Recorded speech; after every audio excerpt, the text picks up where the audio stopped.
Well, how often does it seem like there's one rule for the little guy and another for the big guys up on top? How often does it feel like that with the coronavirus in particular? Like even now in Melbourne, you've got people being told to wear face masks outdoor where the risk of getting the airborne virus is about zero. This is almost entirely an indoor infection. It seems like we're being bossed around, to set an example. But the double standards is a perfect example of that at the G7 meeting I was talking about with Brendan. There were the world leaders maintaining perfect social distancing for the public, for the official photo, even outdoors. By the way, no face mask necessary in Britain, unlike Victoria, but great social distancing in public. But away from the official cameras, watching a fly past, say, or grabbing a feed at the G7 barbecue, zero social distancing at all. A real free-for-all, and that's in Britain where ordinary people can't have more than 30 people, even at a wedding or a funeral, for fear they'll all die.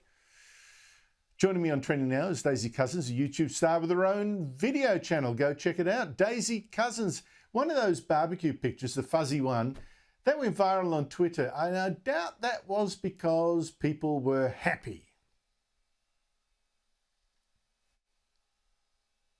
At all. There was a great outcry when that photos and others went onto the internet because, as you said, people just pointed out rules for thee, but not for me. There were massive allegations of hypocrisy levelled at these world leaders, and particularly at Boris Johnson. I think the UK has just been plunged into another 4 weeks of lockdown, even though there's a very large chunk of the population vaccinated. So it was certainly not a good look. But I think it actually goes beyond hypocrisy to this strange sort of inconsistency and shifting of goalposts that we've seen with COVID over the last year and a half. I mean, what these world leaders were doing, essentially, considering they're probably all vaccinated, is what they said we would all be able to do last year, that when you're all vaccinated, then you'll be able to socialize normally and shake hands and hug and kiss, etc., which is what they're doing. So for my way of thinking, shouldn't they be leaning into these, non-socially distanced photos and social photos, saying, look, this is what you can all do if you just go and get the jab. You can socialize like us, just like we said last year.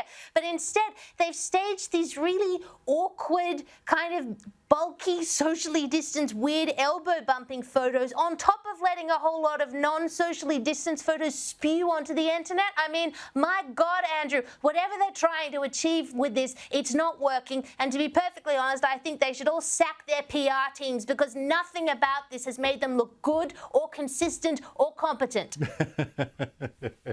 Well put. Hey, Daisy, a very interesting development in the drama over the name of the new daughter of Prince Harry and Meghan Markle, the couple called the Lilibet, which is actually the pet name of the Queen. They're now threatened to sue the BBC for alleging that they did not ask the Queen for permission. They just told her after the fact, according to one of their fizzes in the royal palace. But the Queen isn't backing them, Daisy.